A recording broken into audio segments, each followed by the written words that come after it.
Hi viewers, Sankranti పండుగ అయిపోయింది. దాంతో పాటు టాలీవుడ్ బాక్స్ ఆఫీస్ హీట్ తగ్గిపోయింది. ఈ పండక్కి 4 సినిమాలు రిలీజ్ అయ్యాయి.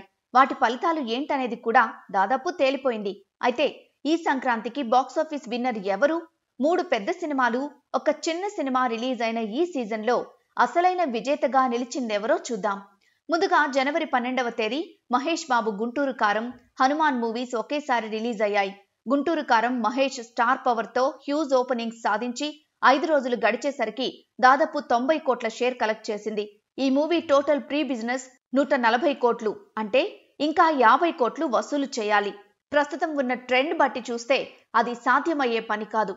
మహా అయితే ఇంకో 15 కోట్లు కలెక్ట్ చేయొచ్చు. సో మూవీ యావరేజ్ దగ్గర సెటిల్ అవుతుంది. హనుమాన్ మూవీ అందర్నీ ఆశ్చర్యానికి గురిచేసే విధంగా కలెక్షన్స్ రాబడుతోంది.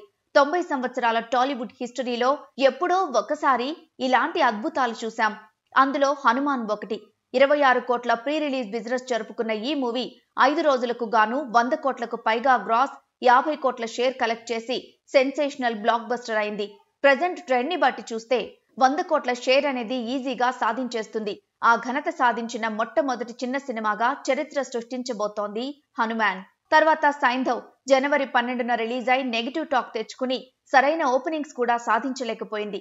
26 కోట్ల ప్రీ రిలీజ్ బిజినెస్ చేసిన సైంధవ్ కేవలం 7 కోట్ల వరకే పరిమితమైంది. ఆ విధంగా వెంకటేష్ కెరీర్ లోనే భారీ డిజాస్టర్ గా మిగలబోతోంది ఈ మూవీ.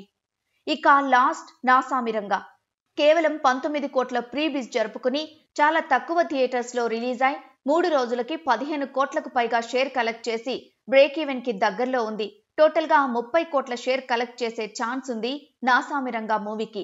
అలా సూపర్ హిట్ చిత్రం అవుతుంది ఈ మూవీ. సో ఫైనల్ గా హనుమాన్ ఈ సంక్రాంతికి విన్నర్ కాగా నాసామిరంగా రన్నర్ గా నిలుస్తుంది. గుంటూరు కారం యావరేజ్, సైంధవ్ ఫ్లాప్ మూవీగా మిగలనున్నాయి.